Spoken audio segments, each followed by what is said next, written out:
Today on Beyond 6 Seconds. People who have actually felt these issues, gone through them their entire life, those are the stories that I know I want to be seeing, and the ones that come from experience, emotion, and heart. But I really think we have a long way to go. You know, of course, we do get some pushback, but we're really trying to diversify the industry overall.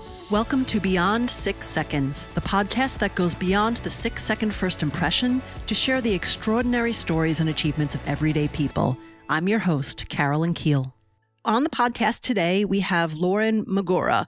Lauren is the founder of Cinematcher, a matchmaking app that enables diverse talent to hire and get hired for film, TV, and digital projects instantly and globally. Lauren, welcome to the podcast.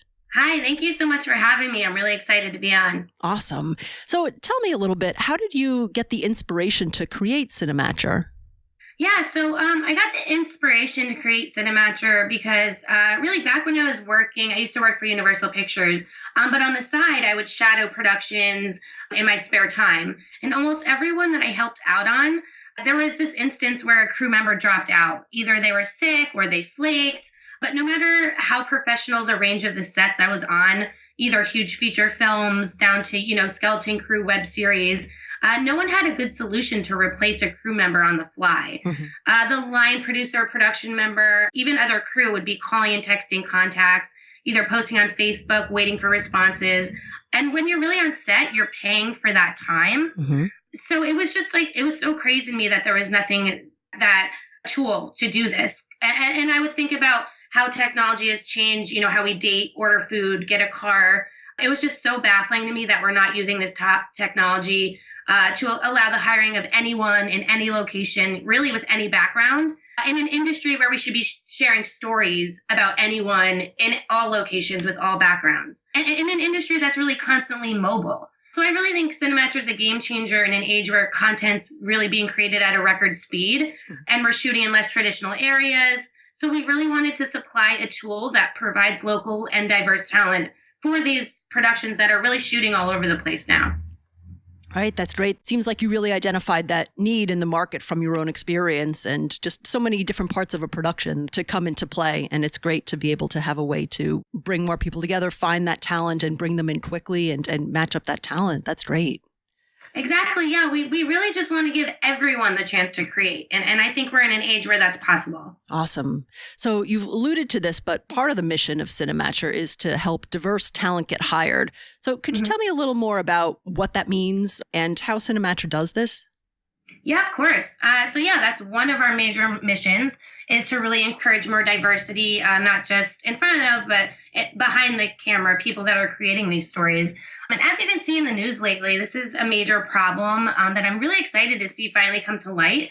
I mean, there's a massive problem if you go to a film set and the entire crew is mainly one gender and one race. Mm-hmm. And this is really starting to change. So we created a feature in the app that allows users to identify as a diverse individual or owned company.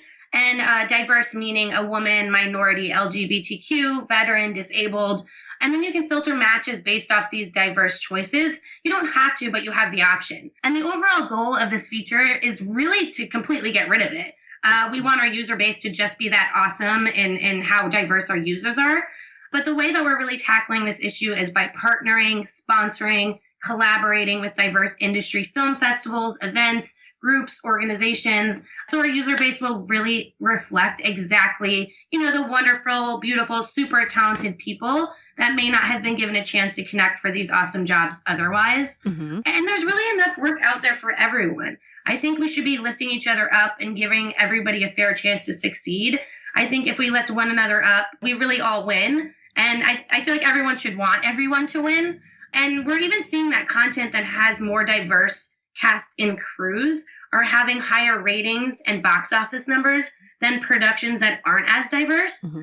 And I really think this is because when there's true emotion and passion put into the production, audiences can feel that and they can relate to that.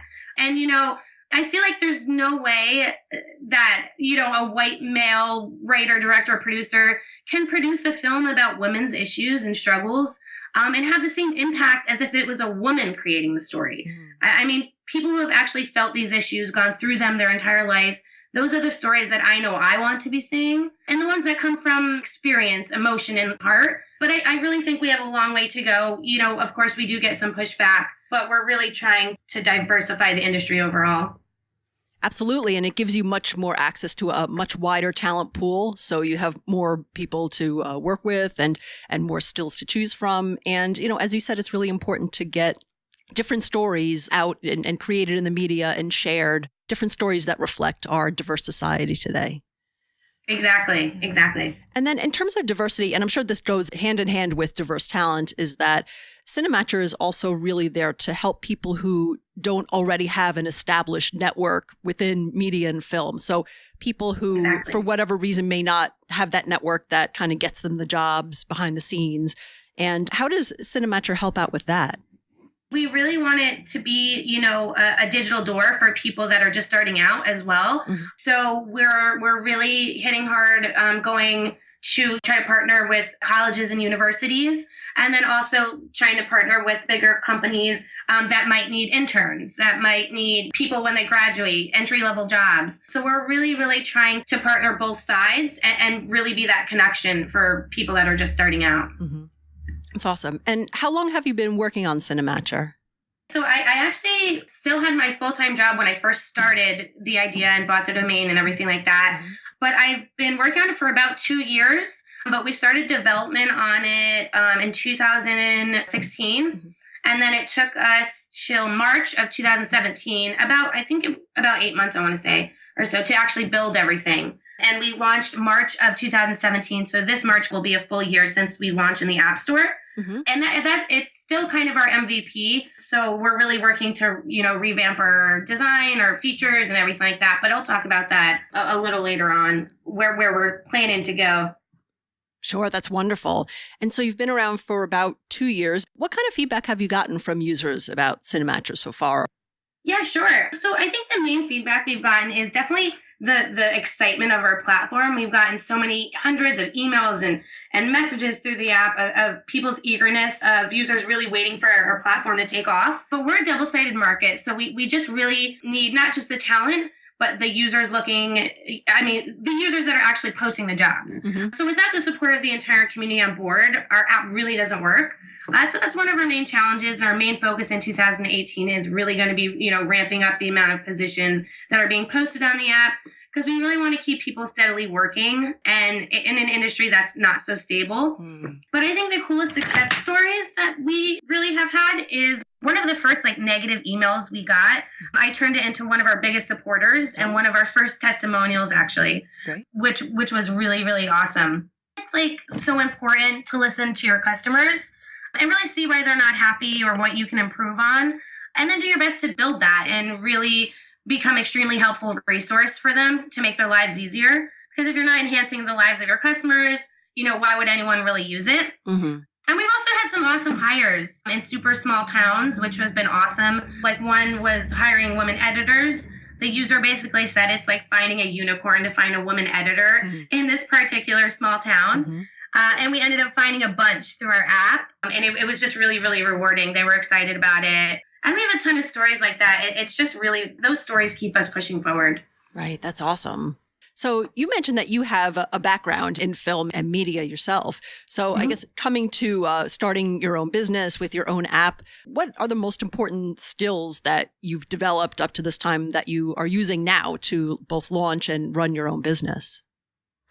Yeah, definitely. I've said this a bunch of times before, but I would definitely say one of the main skills is persistence. Mm-hmm. You're going to hear hundreds of no's, negative feedback, sometimes feedback that would even make anyone completely doubt what you're even trying to accomplish. Mm-hmm. But I think persistence when it comes to believing in yourself, your business, your vision, onboarding users, onboarding clients, getting investors, I really think persistence is number one. And if you don't have it, I really don't know if you'll make it through, because I really think persistence and having a thick skin, and of course knowing your weaknesses, and then really surrounding yourself with people that are strong in those categories, and being open to learning and tweaking and sometimes even pivoting your overall platform to really what makes sense for your customer. And, if you're building something over the course of a few years, obviously the technology and what you can enhance is going to change because we're always changing, right? So if you have the same platform you started with in the beginning, you're probably doing something wrong. So I think definitely knowing how to change with the times as well is really important. Interesting. So really that focus on persistence, ability to change, and then also an intense focus on your customer. So it's interesting. It's kind of striking that balance between, hearing customer feedback and hearing the negatives and really challenging things, but at the same time, keeping that persistence up and knowing when it's appropriate to change something and when it's appropriate to kind of stay the course. It seems like kind of a fine line or a delicate balance to navigate as an entrepreneur. Yes, absolutely. That was very perfectly said. Exactly. How do you keep that persistence up that you say is so important and sometimes so challenging? Is it from the customer feedback or the success stories that you hear, or kind of how do you keep yourself motivated and going forward? Yeah, I think it's definitely hearing, good stories or people getting hired or stuff like that. That definitely keeps you going forward. But I think taking time to reflect too is really important. You can get so caught up in your day-to-day, duties, or say if you're going for investors, you could get so tied up with trying to get investment that you forget about your actual business and you're not adhering to or answering your customer emails. So it's a really hard balance to do both and be successful at both. But I think it's really important to prioritize that and know that no matter if you get investors or say if you're somebody that just had an idea and you already have 5,000 investors, sometimes that doesn't even matter if you don't focus on the business side and focus on your actual customers and do I actually have a business? So I think that's important to be persistent in that. Oh, absolutely. Tell me a little bit about the biggest challenge that you faced in either launching or running Cinematcher so far, and how have you overcome it or how are you still overcoming it? Yeah, I would say the biggest challenge is definitely proving that there is a market for this, that there's a tool that can completely change the game for the industry. Traditional startup investors, VCs, I've learned they don't really find this industry sexy, in terms of investing.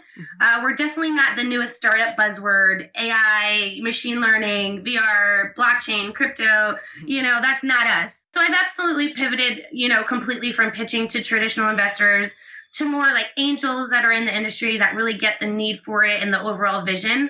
I'm really excited to take on investors that have industry knowledge, such as, executive producers or people just in the industry. And on top of that, a huge challenge is definitely, like I said, hearing all those no's and being able to continue to push forward because you still really believe in what you're doing, not letting go of that passion when so many people sometimes try to deflate it as you go along. I think holding on to that passion is really, really important to succeed. Absolutely. And it's interesting that you say that you really need to make sure that you get the right investors on board in terms of people who are familiar enough with the industry to understand what the need is. And I'm just thinking if any listeners to this podcast maybe don't work closely in film or media, Cinematcher is, it's not just for actors and actresses and it's for crew. It's really for any type of role on cast and crew, maybe even up to production and executive producers, really everybody, every particular role that comes with the film. Is it film? Is it also television, or where does it expand to? Yeah, so it's actually film and TV. And, talking about pivoting, the cool part is when we launched, I was very film and TV production crew focused, everybody from the PA all the way up to a director and everybody in between. And then it was really interesting that we started having posts from other industries. So we had, some real estate people post for on-demand videographers and photographers. And then we had some festival music events posts that needed on-demand, content creators. We've had comedians posts that just want someone to come shoot their stand-up and put it on YouTube, or even startups. We've had startups posts that need either a promo video shot or a commercial for their startup, or even social, anything really, social content. So it's interesting to see that we're really applying to any industry that would need a content creator, content created for them, which is seeming to be almost every industry creates content now, at almost every business. So it'll be interesting to see in 2018 how we kind of take that info and where our focus might shift to. But we're definitely film and TV focused. That's our main focus still.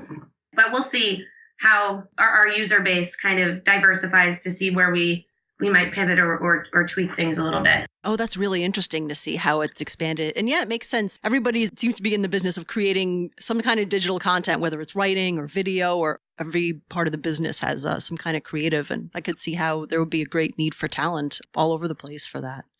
Exactly. Yeah.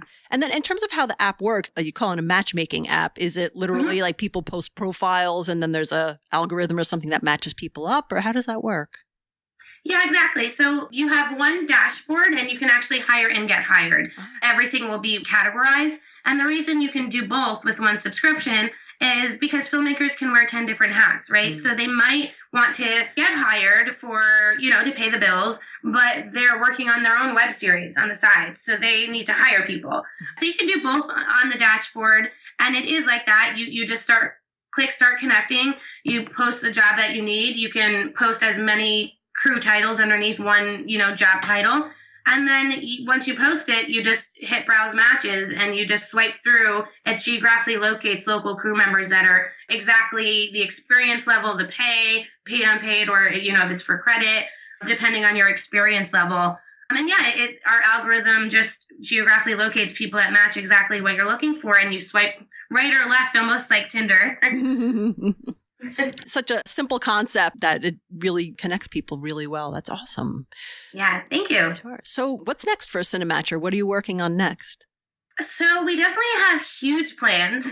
This version we built now, as I said, it's just the very beginning. There are many features that we're going to be adding, simplifying our design, our workflow. And that's really based off of the amazing feedback we've gotten over the last year from our amazing, super involved community and user base. They've been really involved, which is, I think, huge. And we're going to incorporate not just connecting crew, but we're adding in tools that are going to actually help on set, tools that are going to help them get paid. I think getting paid in the industry can be a huge nightmare, like months, years sometimes, never getting paid for a gig. Or a production. And we're really aiming to change that. So there's much more to come from us.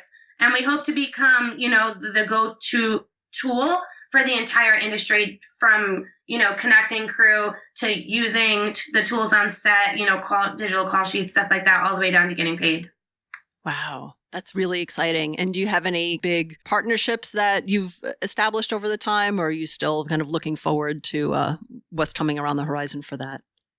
Yeah, so we always have some really awesome partnerships with festivals. Like we're partnering with the Winter Film Awards International Film Festival. They have films from all over, and it's just their main focus is diversity, celebrate diversity. So they're awesome. We're partnering with the New York Emmys again this year. Which is really awesome. And then we also are partnering with and sponsoring this event for AT&T called the Create-a-thon. Wow. It's basically a 48-hour film festival. And, Cinematcher is partnered on that event and trying to get our people involved and, help promoting it. And it's a really awesome event. So we're actually really excited about this. And we think there's going to be some more awesome events that we do with AT&T, hopefully, in the future. Right. Yeah, that sounds like great opportunities. That's awesome. Yeah. Yeah, we're really excited about that. Right. Very good. So how do people get in touch with you if they want to learn more about Cinematcher or the type of work that you're doing on that? Yeah, people can get in touch with me by shooting me an email at lauren.magura, Magura, @cinematcher.com. And especially, since we're raising a seed round right now, investors, that's how they can get in touch with me, especially if you're in the industry. And you can also sign up for a newsletter to receive updates at www.cinematcher.com under contact. And you can download our iOS app in the App Store or by going to our website. And please also feel free to follow us on social. It's @Cinematcher for all Facebook, Twitter, and Insta. And feel free to give us feedback at any time. I think feedback and involvement from our community is really what's going to make Cinematcher a true success. That's great. Well, thank you so much, Lauren, for telling your story and talking about Cinematcher on the podcast. Really wish you the best of luck. It sounds like you've got a lot of really exciting and interesting opportunities coming up with Cinematcher. It sounds like a great product, and wishing you much success with that. Thank you so much, and thank you for having me on. This was really, really great and an awesome conversation. So thanks. I appreciate it. Great. Thank you. Thanks for listening to the Beyond 6 Seconds podcast. Please subscribe to the show in iTunes or your favorite podcast player so you won't miss any episodes. You can also find all the show notes and links we discussed in this episode at our website, www.beyond6seconds.com. Until next time.